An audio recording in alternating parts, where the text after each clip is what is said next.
Permettez-moi tout d'abord de vous apporter le bonjour de la FIP.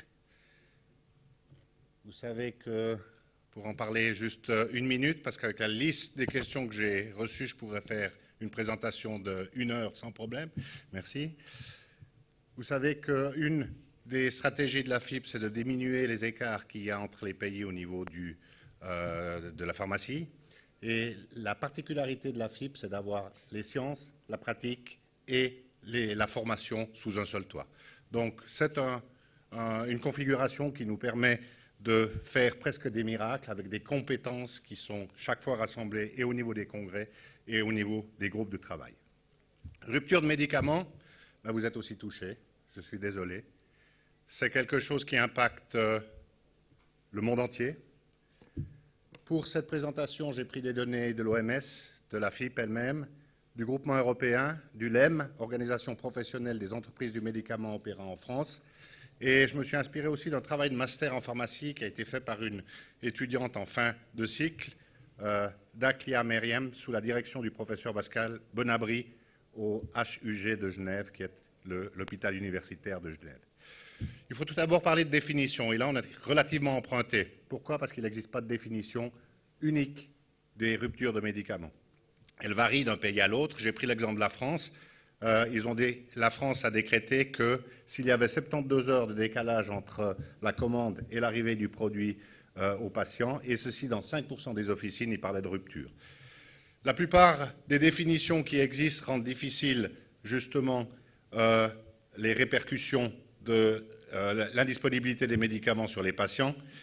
Et puis, pour les biens de la discussion, je vais me baser sur une autre définition que celle de l'OMS, c'est-à-dire celle qui définit la rupture de médicaments comme une pénurie de médicaments, toute incapacité dans le temps d'une pharmacie d'officine ou hospitalière à fournir à ses patients le médicament demandé en raison des facteurs indépendants de sa volonté nécessitant la délivrance d'un autre médicament, voire l'interruption d'un traitement médical continu. Cette définition vient de l'Association américaine des pharmaciens hospitaliers, qui s'appelle maintenant Health Pharmacy, et cette définition est également valable pour les dispositifs médicaux.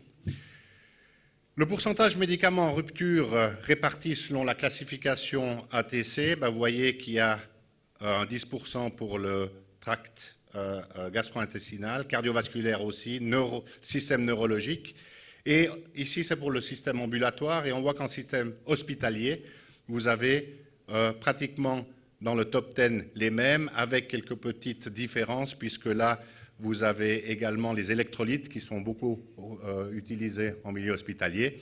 Mais c'est quand même paniquant, je dirais même pour un professionnel de santé dans une officine ou en milieu hospitalier, de voir qu'il y a même des antibiotiques qui manquent ou les tyrosines, qui sont des médicaments quand même relativement importants pour la survie des patients. Quand on parle de rupture de médicaments, il est important aussi de pouvoir faire une quantification. Malheureusement, nous n'avons pas de définition qui nous permettrait sur l'ensemble du globe de pouvoir avoir ce genre de recherche, mais approximativement, on voit de 2001 à 2018 aux États-Unis, vous avez le nombre de ruptures de médicaments, 267. Par exemple, avant-hier, j'ai regardé, puisque j'étais dans mon officine, on a 420 médicaments qui sont en rupture de stock dans nos officines, dans mon officine, avec des médicaments qui sont relativement importants pour l'OTC, l'ibuprofène, et l'ibuprofène a à peu près tous les dosages, et on a pu se sauver pour l'instant parce que le générique était encore disponible, alors l'original était encore disponible alors que les génériques étaient plus disponibles. Ici, vous avez au niveau aussi au niveau des classes thérapeutiques, mais maintenant la différence entre les 4 dernières années ou les 4 années de 2015 à 2018, et on voit qu'il y a quand même une augmentation relativement linéaire de ces ruptures de médicaments. Donc encore une fois, je ne rentre pas dans le détail, parce que, comme je vous l'ai dit, j'aurais besoin d'1 à 2 heures de conférence pour pouvoir vous le faire, mais simplement pour vous donner un aperçu et vous montrer que partout en Europe et dans le monde, on est confronté à ce problème. La durée des ruptures, c'est assez intéressant de voir, ça peut aller en quelques jours, 7%, mais quand même le 63% des cas, c'était des semaines. Comme chez vous, comme partout pratiquement dans le monde, à cause du Covid-19, les gens affluent dans nos pharmacies et nous demandent des masques de protection. Épuisés.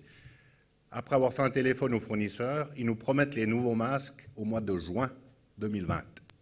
Donc simplement, il y a une incapacité de fournir la demande et c'est une des causes qu'on verra tout à l'heure qui amène ces ruptures de médicaments.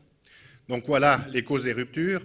En 2003, s'est tenu, organisé conjointement par la FIP et l'OMS, un sommet sur les ruptures de médicaments, dont vous avez un rapport qui est obtenable avec le link que je vous ai mis au bas de cette slide. Et ce sommet avait rassemblé 45 experts qui étaient issus à peu près de tous les parties importantes de la distribution, aussi bien les gouvernements, il y avait celui du Canada, de l'Australie et de l'Afrique du Sud, les grossistes répartiteurs, professionnels de santé, organisations des patients, parce qu'il ne faut pas les oublier, c'est ceux-là qui sont le plus importants, puisque tout effort tend à donner une solution à nos patients, et également l'OMS.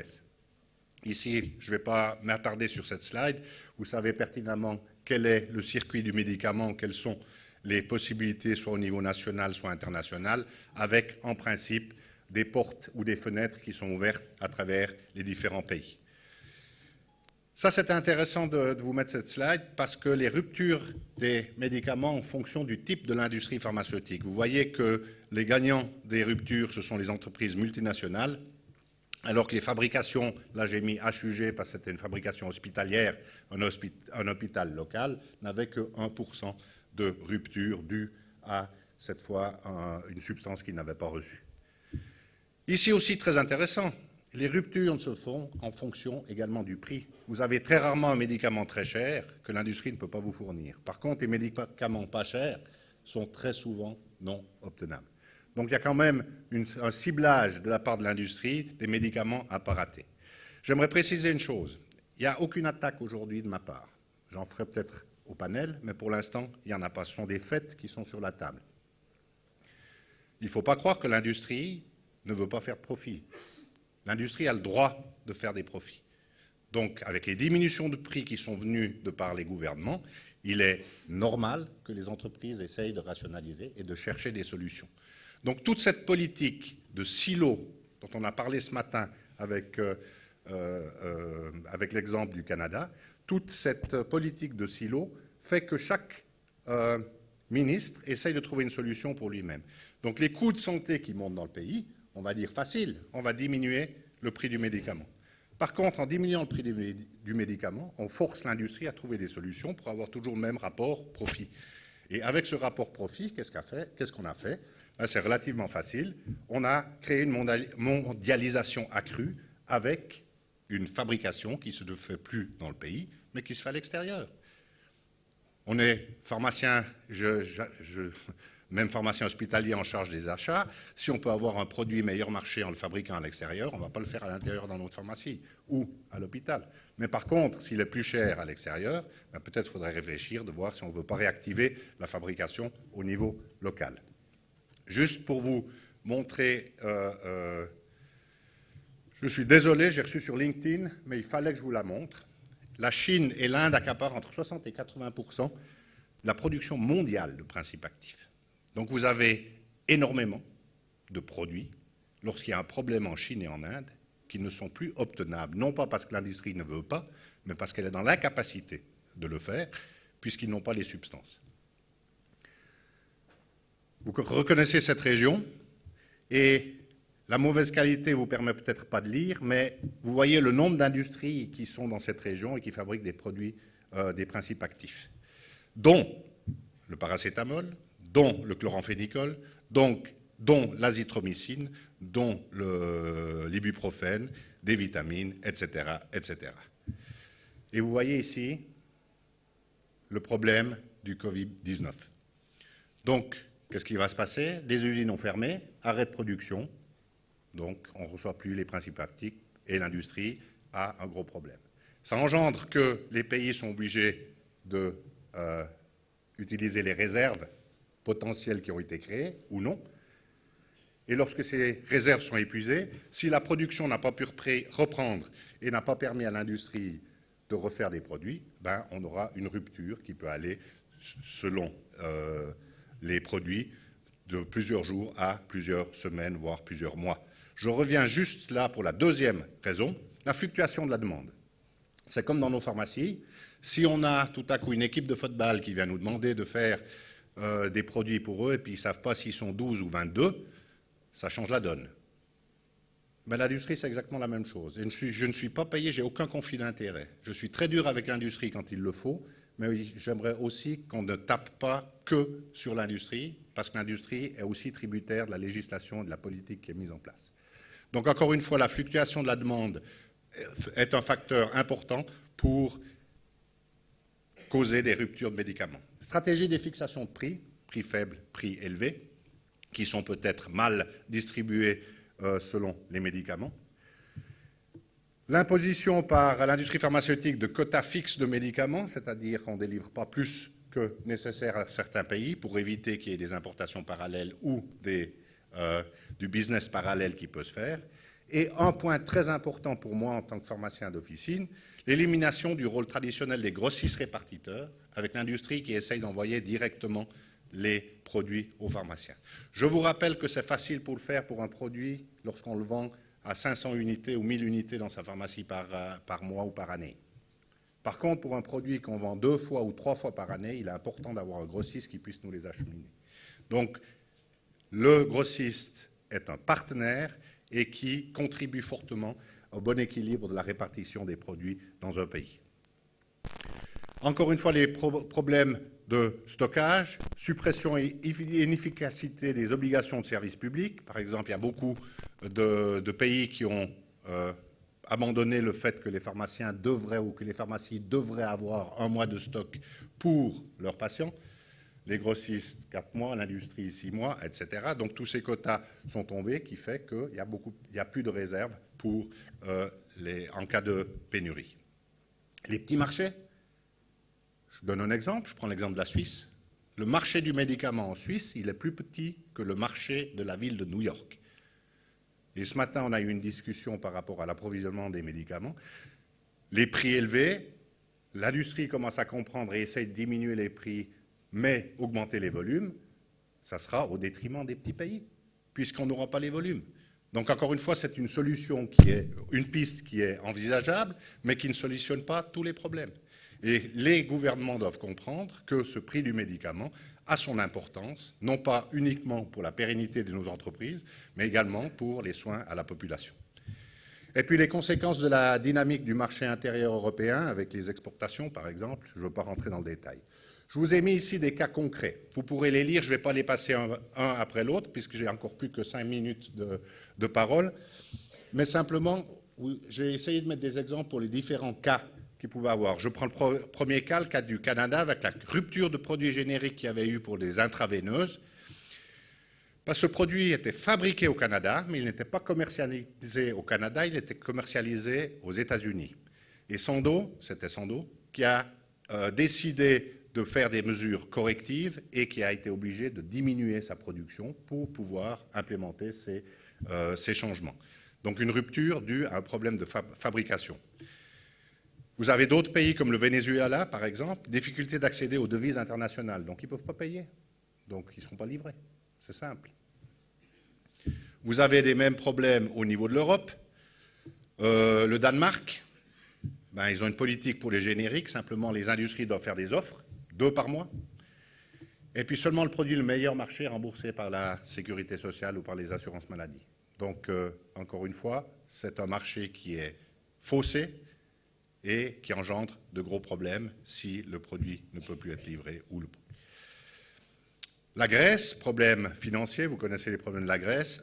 Les hôpitaux étaient dans l'incapacité de payer le fabricant, donc pas de médicaments.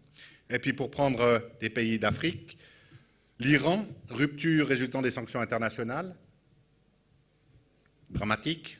Pays en guerre, la population n'y peut rien, mais simplement les lois du marché font que. L'Algérie, la difficulté pour les compagnies étrangères internationales de rapatrier les bénéfices, qui fait que, simplement, ça peut poser des problèmes pour avoir les médicaments qu'il faut dans le pays. Et je prends encore un pays pour montrer que la solidarité n'est pas toujours de mise. Madagascar, il y a eu des dons insuffisants pour les aider à payer les médicaments. Et aussi l'organisation de l'approvisionnement qui posait problème. Donc il y avait beaucoup de produits qui étaient perdus parce qu'ils n'arrivaient pas jusque devant la population. Donc qui font que les ruptures de médicaments ont eu lieu. Vous voyez que pour des causes différentes, tous les pays sont touchés. Je vous ai donné ici aussi quelle incidence sur la pratique un survey, le mot français. Une enquête, merci.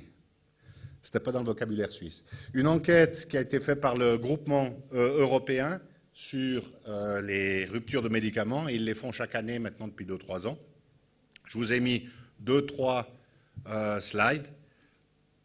Un des points importants, c'est que chaque pharmacie passe en moyenne 6h,6, donc à peu près 7 heures, pour trouver des solutions par rapport à ces ruptures de médicaments. Les hôpitaux, c'est à peu près 9 heures. Avec, je pense, une tendance qui va aller croissante dans ces prochaines années, puisque le problème ne va pas s'améliorer avec le temps. Ici, l'opinion des pharmaciens par rapport à la clientèle, la patientèle. Quelle est l'impression des patients par rapport à ces ruptures de médicaments? La détresse, c'est pas très marrant de savoir si demain j'aurai encore mon traitement. Et j'ai eu encore mercredi 2 personnes pour des maladies rares qui venaient me demander de mettre le médicament de côté pour 2 mois ou 3 mois consécutifs, alors que c'est un médicament qui coûte 15 000 francs. Donc, encore une fois, est-ce que c'est le gouvernement qui va compenser ça? Est-ce qu'on va s'organiser? Ça sera dans les solutions. Surcroît de travail et diminution de la sécurité également par rapport aux coûts. Donc, c'est une perte financière pour les pharmacies, mais non seulement une perte financière, ça diminue la confiance de la population dans le système d'approvisionnement du médicament. Et nous faisons partie de ce système d'approvisionnement, donc nous sommes forcément touchés par ce phénomène. Les recommandations, vous pourrez les lire exactement dans le rapport. Je m'excuse ou je vous prie de m'excuser puisque c'est en anglais, mais je pense que l'anglais n'a pas de secret pour vous. Donc, ce n'est pas un problème, vous aurez le temps de les lire en détail. Simplement, je voudrais les passer en revue rapidement. Premièrement, il faut un moyen de communication accessible non seulement pour le pharmacien et l'industrie, ou le médecin et l'industrie, mais publiquement, que tout le monde puisse savoir où on en est avec ces médicaments. La deuxième recommandation, c'est de faire une liste de produits comme on appelle critiques et vulnérables, c'est-à-dire qui sont menacés par une rupture. Et ça, c'est l'affaire de chaque pays d'établir cette liste en fonction des maladies chroniques qui sont numéro 1 dans leur pays, ou 2 ou 3. Et c'est un travail qui devrait être fait au niveau national. D'exhorter tous les fabricants à trouver des processus de fabrication et d'approvisionnement qui garantissent la continuité de l'approvisionnement, dont une des solutions, c'est le rapatriement de la fabrication, non pas uniquement en Inde et en Chine. Aussi, au niveau législatif, il y a des problèmes. Donc, essayer de trouver des solutions pour supprimer les différences inutiles de pratiques de régulation, non seulement à l'intérieur du pays, mais également au niveau international. Et on devrait aussi avoir un organisme national qui est chargé de collecter les données, parce que la base de toute solution passe par des données fiables. Donc on ne peut pas dire, oui, moi j'ai beaucoup de ruptures, j'en ai à peu près 40 par semaine dans ma pharmacie. Non, il faut avoir des chiffres exacts, savoir quelles molécules, l'incidence, est-ce qu'ils sont substituables, etc., etc.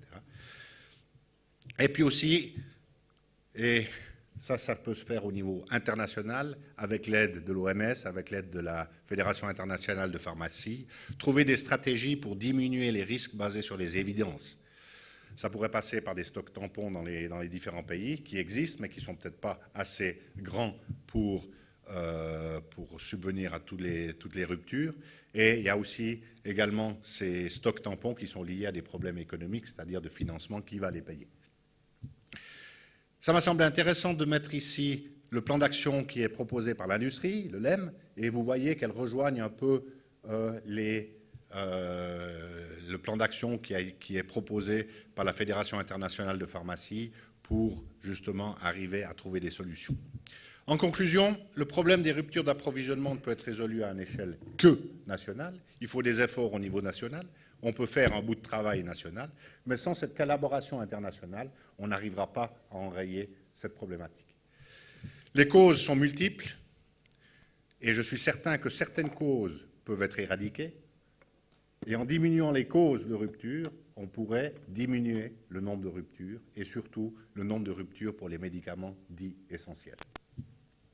Et puis les objectifs à moyen terme sont de réduire le nombre et la durée de ces ruptures, non pas que pour les pharmaciens, parce que c'est un gros problème économique, mais également, ou surtout, pour la sécurité des patients, tout en améliorant la communication et cette prévention des ruptures. Juste 3 mots avant de terminer. Prévention, on avait demandé à l'industrie proactivement de nous donner des renseignements assez à l'avance pour dire on aura certainement des problèmes avec ce médicament. Certaines industries jouent très bien le jeu, mais d'autres ne nous donnent aucune information. Donc tant qu'on n'aura pas ces bases de données qui seront fiables et qui nous permettront d'anticiper, on aura des problèmes à maîtriser ces ruptures de médicaments. Ce que je voudrais dire, en conclusion, c'est que non seulement dans les ruptures, mais dans tout ce qui concerne la problématique du patient, la problématique du rôle du pharmacien au service des patients, nous avons la chance d'avoir un partenariat relativement étroit avec l'OMS. Et les stratégies de la Fédération internationale de pharmacie vont pratiquement de pair avec les soucis de l'OMS. Je prends 3 exemples. Nous avons comme priorité la prévention, NCD et la sécurité des patients. Pour ce faire, NCD, prévention, projet concret, on va devenir une plateforme où les organisations membres qui ont des besoins pourront être mis en contact avec les organisations membres qui ont des compétences, les mettre ensemble, essayer pour les plus défavorisés de trouver des funds, comme on appelle, des moyens financiers pour implémenter des prestations faites par le pharmacien dans certains pays. 2 exemples, le diabète, c'est un problème dans tout le Maghreb, mais pas que, en Europe aussi. Et la deuxième chose, c'est les camps de réfugiés au Liban. On va essayer, pas de promesse, de développer un projet pour la vaccination des réfugiés au Liban. On va commencer là. On est en train de discuter avec l'OMS maintenant pour un projet de pictogramme adapté aux réfugiés, parce que quand on ne comprend pas la langue, on peut prendre des traducteurs, mais c'est très difficile d'avoir le nombre suffisant de traducteurs. Donc des pictogrammes qui seraient plus adaptés encore que ce qu'ils sont aujourd'hui au niveau de la FIP, spécifiquement aux besoins des immigrés dans certains pays. Et la troisième chose, puisqu'on dit toujours que la FIP ne s'occupe jamais de l'Afrique, je peux vous dire qu'en 2023, on aura notre congrès mondial en Afrique du Sud, et on va essayer d'organiser un sommet des ministres en Afrique du Sud, 2023, et je suis en train de discuter avec le ministre de la Santé d'Afrique du Sud pour qu'il nous aide à faire ce projet. Donc encore une fois, une chose qu'il ne faut pas oublier, vous avez les compétences. Pourquoi pas le Maroc? Parce que le Maroc ne s'est pas proposé. Donc, encore une fois, une dernière chose. Ce matin, on a parlé des technologies. Je suis désolé, 2 minutes, mais je ne peux pas laisser ça comme ça. D'accord. Donc, j'ai le droit? Oui, 1 minute. Les pharmaciens sont bons. Les pharmaciens ont une bonne formation. Les pharmaciens sont résistants. Les pharmaciens sont innovateurs.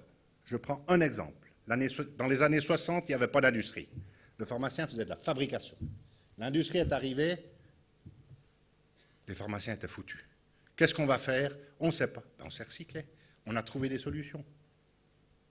Aujourd'hui, on parle de technologie, de l'intelligence artificielle. Il faut apprendre à intégrer ces nouvelles ressources pour le bien du pharmacien et le bien des patients. Donc n'ayez aucune peur de ces nouvelles technologies, car c'est nous qui allons les utiliser au profit de notre profession. J'ai toujours dit que le XXIe siècle sera le siècle de la pharmacie, et je sais pourquoi, parce qu'il y aura une grande pénurie de médecins. Les pharmaciens, avec les nouvelles formations de pharmacie clinique et les nouvelles technologies qui lui sont mises à disposition, aura l'avantage du terrain, aura la confiance du public, et s'il vous plaît, ne me dites pas que la qualité ne joue aucun rôle, ne me dites pas que les compétences ne jouent aucun rôle, parce que si nous n'avons pas ces deux critères, nous allons disparaître. Qualité, compétence et action. Merci pour votre attention.